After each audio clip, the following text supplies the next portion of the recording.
Well, you've always been someone who is very open in your songwriting in terms of lyrics, and yeah, how important is this part then in what you just mentioned? Well, obviously, each one has to have something that I can identify with and that I can put some emotion and passion into. You know what I mean? It's like, otherwise, again, it'd be just like being a cover band. Right. So each song is from personal experience or just how I'm feeling. I mean, you know, it's basically for me a way to purge myself of whatever's bouncing around in my skull. You know, so.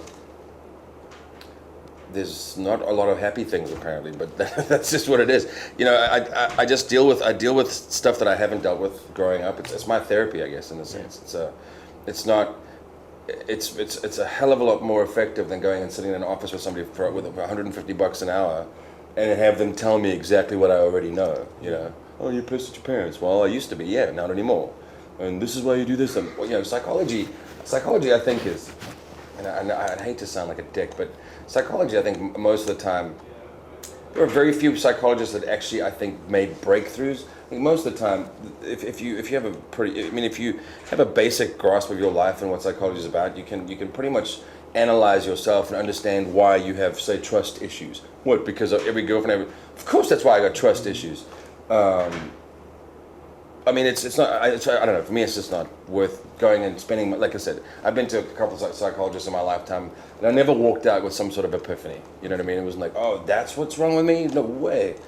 And so with music, that's just my way of dealing with it and balancing myself out and not becoming like a horrendous human being. You know. Well, yeah, you said mostly it's not happy things. Does it make you a more happy person? Well, you know what? That's the thing, though. It's like, I mean, it's a purging of something, and happiness is something I want to hold on to. So I get rid of the angry and the painful stuff, which I guess. But I think that's the kind of music I listen to. Is the stuff that I feel like if I'm having a bad day, I can put something on and I can identify with those lyrics, and I can feel that somebody else shared whatever the emotion is that I'm feeling right now.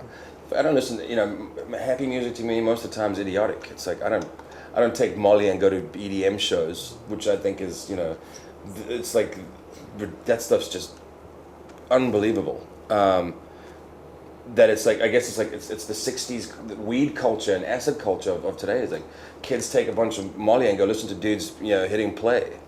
And like dinosaurs farting noises and whatever. It's like it is. I mean, I like some of this stuff. I must be honest. And to be even more frank about it, I think that a lot of the pop stuff that's coming out now, dance or not, has got more meaningful lyrics and better melodies than half the rock crap that's coming out. So I listen to that stuff sometimes just for because it's a nice change. Right. Because every rock band is kind of putting out, well, certainly on the stations that I listen to in the States, it's just so, it's the same thing over and over and over, and I get bored of that. Certainly there's not great melodies, and they aren't great. I mean, it's just formulaic.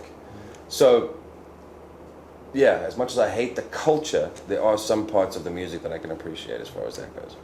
And John and Dale, for you, when Shaun comes in with a very emotional song, is it then difficult to help him transform it into a song, or?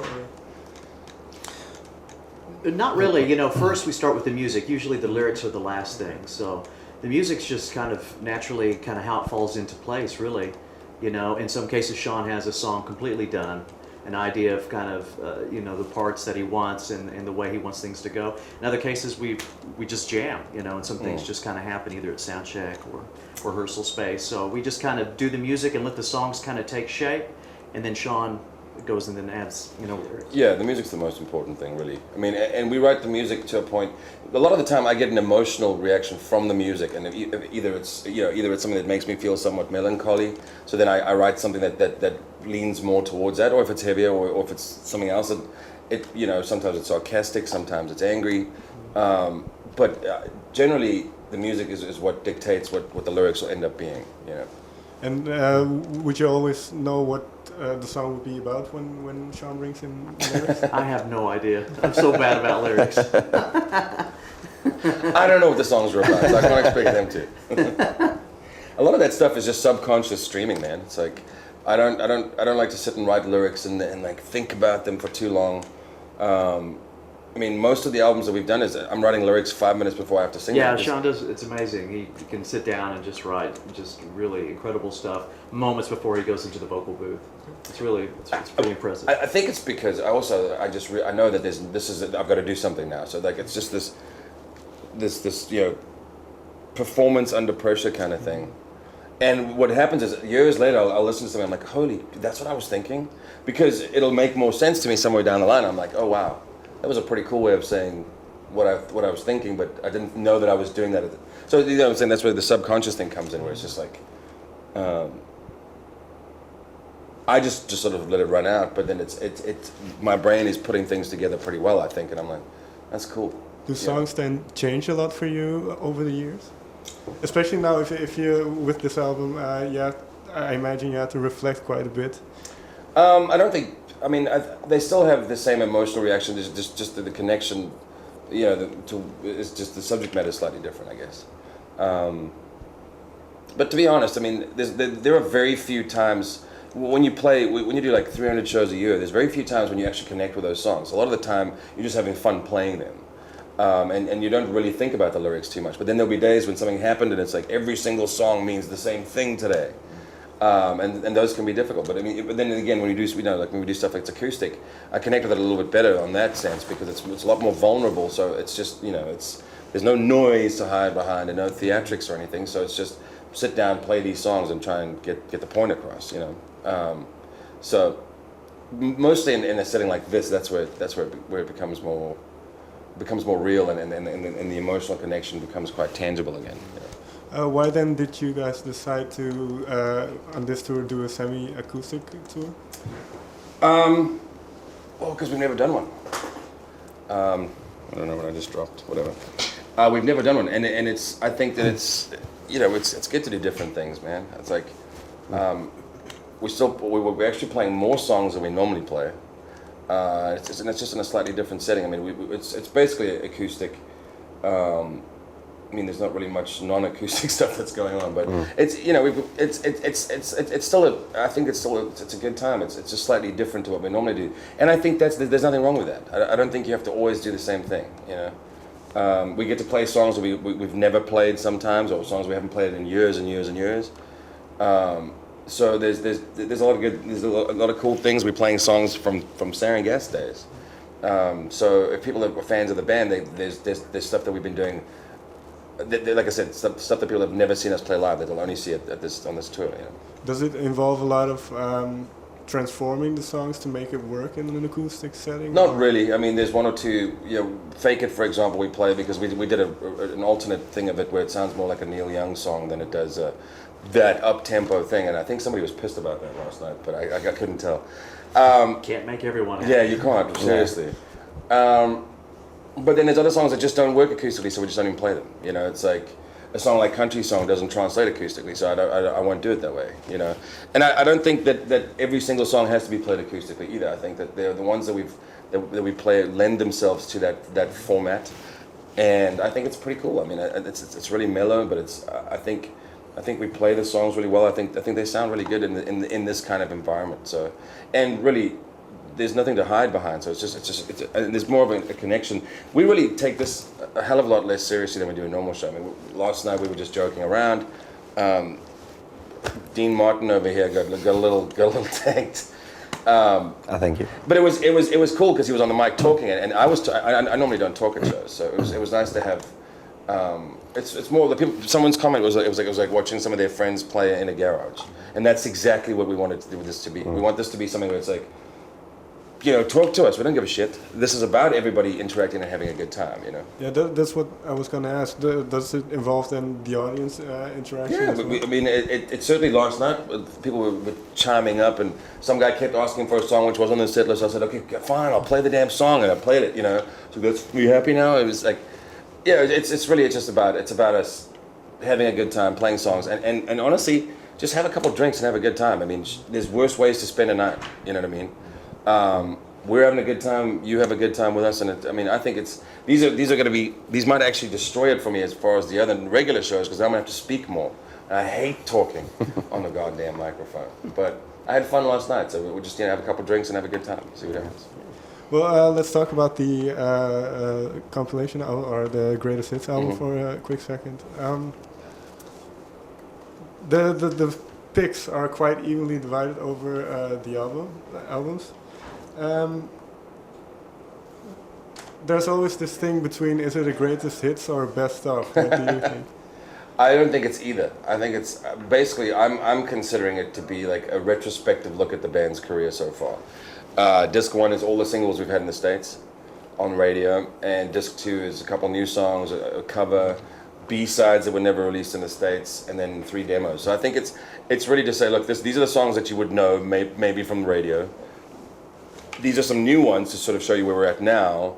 These are songs that you probably never heard, and then these are demos. This is what demos sound like when they start. So what I wish we'd done now in retrospect is to take all 15 of the songs and then put their demo versions on the second side. Because then you would have seen the transformation of how much a song changes from the original demo to and some of them don't change a lot, to be honest, but some of them changed quite drastically, because you might go in with a verse and a chorus, have no bridge, or the bridge sucks, or whatever, you know, or a bridge becomes a chorus and the chorus becomes the bridge. So that would have been interesting to see. But I think it was, you know, I hate these kinds of albums. It wasn't our idea, you know. It's something. It was the label. It's always a label idea. I don't think maybe some bands go out there like, oh, look at us, bro, best of, yeah, shit, we're awesome. I find them embarrassing in a way. I feel like it's premature for our career to have a best of, so we didn't call it that, or a greatest hits or whatever. So you know, it was just about putting something out that said, look, this is what we've done in the past 10 years or 12 years, in case you weren't paying attention. You know what I'm saying? So that's also why you wanted some extra material on there, just to make it not. Yeah, and that's also why I put a dog taking a crap on the cover, because I thought it was funny. You know, it's like, right. So it's a little passive aggressive display of my opinion of these kinds of things. But I'm growing more used to the idea now, and I don't hate that it's out. I just again I feel like a lot of these times these are capitalist. You know, they're ploys to make people spend more money, and in this day and age, I don't agree with that kind of thing. You know what I mean? So that's why we wanted the second disc to at least include enough stuff that if you didn't want to buy the first one, hey, download the second one on iTunes or whatever the hell your thing is. Or at least if you buy it, you go, well, I know all these songs, that's cool, but this is what I'm buying this for. You know what I mean? So regardless, you're getting 27 songs on this thing, I think, I mean, at the end of the day, that's not a bad deal. You know? Were there then songs that either one of you had to fight for to get it on there, or was it something like everybody was like? No, we were all pretty mellow, man. Yeah. Like, I mean, it was pretty much.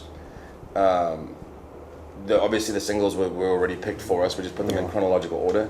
And the other side, you know, I'm a little bummed that we put on 2 new songs that we could have used for the album. But by the same token, that just means we have to write up more songs for the album, and maybe we can write better songs. I don't know. Do the cover. I mean, it just made sense. It was kind of, that's where the band gets the name from. Seether by Veruca Salt was where we get a name from. So it was kind of tongue in cheek and supposed to be, again, ridiculous. And then, like I said, all the other stuff we pretty much all agreed on. It wasn't really. There's never really much of an argument, you know. Well, there are, like you said, some new songs on the album. Was it? Were these written with the intent for the next album then? Yes. And had you written more? Yeah, we've got plenty more songs, but then those 2 were written for the next album, and then the greatest hits thing came along, and so in retrospect, I should have probably given them like just 2 really bad songs. Why did you put them on? Well, again, because I wanted to make it worthwhile for the person that's going to go out and buy it. You know what I mean? So I'm not going to give them some just because I don't want this thing to happen. If I can't stop the wheels rolling, then the least I can do is make it as good as I possibly can, and that would be the motivation. And then about the next album, how far along is it? I'd say we're about 2/3 of the way through the writing. Maybe halfway through. There'll be an album out next year, around April or May. Have you decided on a title yet? I might have, but I'm not going to tell you yet. Okay, thank you very much. No problem, man. Thanks for having me. Thank you.